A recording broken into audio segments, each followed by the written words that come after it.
Hello students, I hope you all are doing well. Now today in geography we'll start with a new lesson, India, Human Resources. So let's begin. So we'll start up with the meaning of human resources. Now human resources are the people who make up the workforce of an organization, business sector, economy or a country.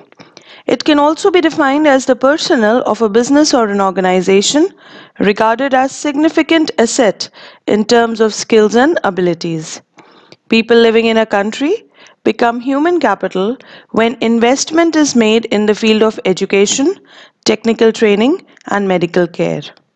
The human resource plays a significant role in the economy of the country. Investment in human capital yields a return like investment in other resources. By spending money on education, medical facilities, industrial training, etc., India can become one of the strongest economy of the world. Next, we'll study about India's population. Now, India is the second most populous country in the world, and with such a large population, it puts pressure on its limited resources, and it is a cause of many socio-economic problems in the country. Next, we'll see to the geographical distribution of population in our country. Now, the population of India is highly unevenly distributed. The state of Uttar Pradesh has the highest population, and the state of Sikkim has the lowest population. Uttar Pradesh, Maharashtra, Bihar, West Bengal, Andhra Pradesh, along with Tamil Nadu, Madhya Pradesh, Gujarat, Rajasthan, and Karnataka together account for about 76% of India's total population. In contrast, states like Jammu and Kashmir, Uttarakhand, and Arunachal Pradesh have a very small share of country's population in spite of their large geographical area. Now, this uneven distribution is because of certain factors. The factors may be physical, socio-economic, and historical. Among the physical factors, climate along with terrain and availability of water resources are the key factors determining the pattern of population distribution. So we see that the northern plains of India, the deltas of rivers, and the coastal plains have higher proportion of population than the interior districts of South and Central Indian states, Himalayas, and some of the northeastern and western states. Then, among the socio-economic and historical factors affecting the distribution of population, evolution of settled agriculture and agricultural development, pattern of human settlement, development of means of transport, industrialization and urbanization are important factors. Next, we'll study what does density of population means. Now, density of population can be defined as the number of persons per unit area. Population density helps us to get a better understanding of a spatial distribution of population in relation to land. The state of Bihar has the highest population density, whereas the state of Arunachal Pradesh has the lowest population density. Then we'll see to population composition. Now, population composition is a field of study with a wide coverage of analysis of age and sex, place of residence, religion, ethnic characters, literacy, and education. Population composition is an important indicator of social and economic characteristics. In our country, about 68.8% of the total population lives in villages, and only 27.8% population lives in towns and cities, which is quite low. But it has shown a much faster rate of growth over the decades. The reasons for an accelerated growth rate of urban population are enhanced economic development, an improvement in healthy and hygienic conditions, better employment opportunities, better lifestyle and living conditions, and better services of health, transport and communication, education, etc. Like the variation in distribution of total population across the country, there is a lot of variation which can be seen in distribution of urban population.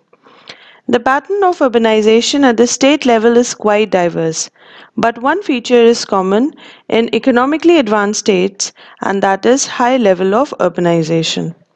Almost all southern states of India Along with Punjab, Haryana, Gujarat, West Bengal, and Maharashtra, are more urbanized than states like Himachal Pradesh, Bihar, and Assam.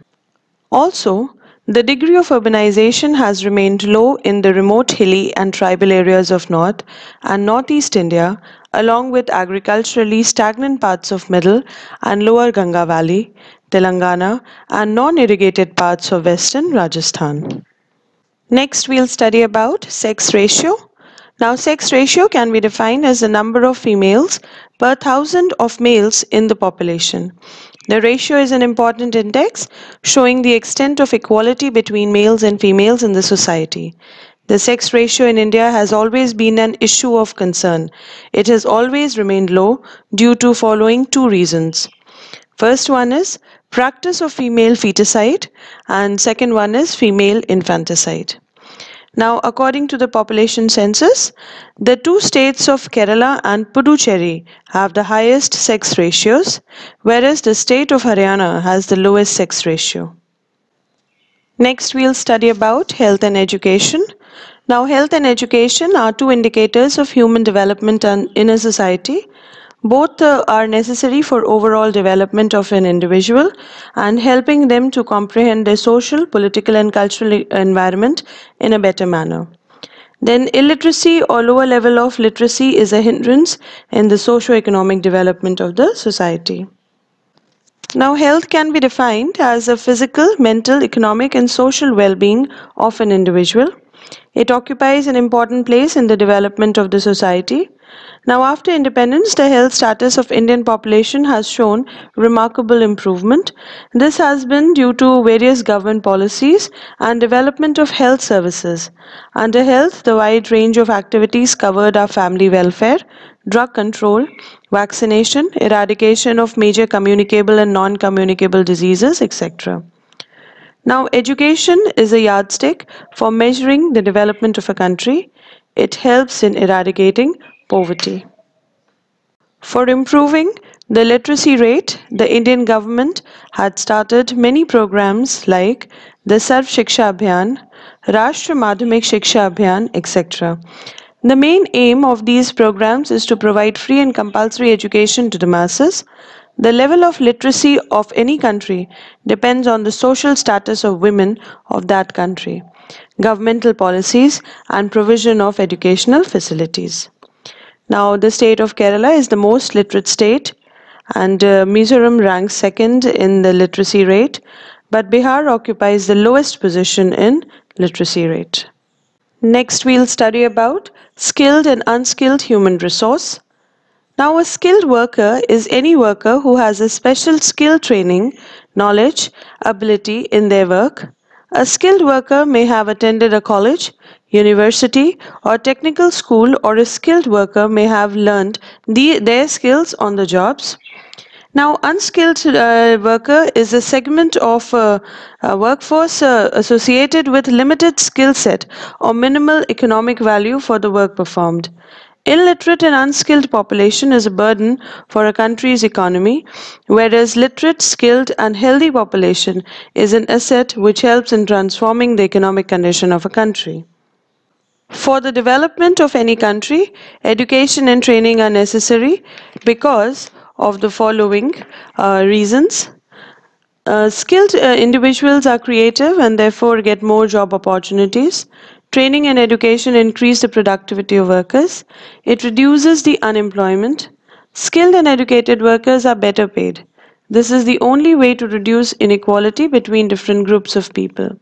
It helps in boosting future development of the nation.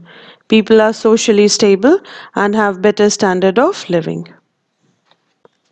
Every country requires skilled manpower in order to succeed or develop. Without this skilled manpower, a country cannot progress.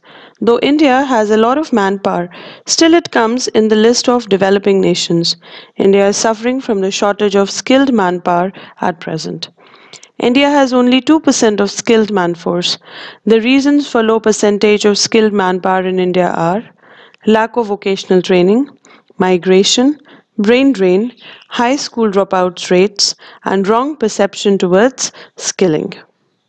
With this, we come to an end of our lesson. I hope you all have understood it well. I'll be sending you the question answers and exercises. Question answers to be done in the notebook and exercises to be done in the textbook. Kindly complete your work and refer to the video again for a better understanding. So do take care of yourselves and have a nice day. Thank you.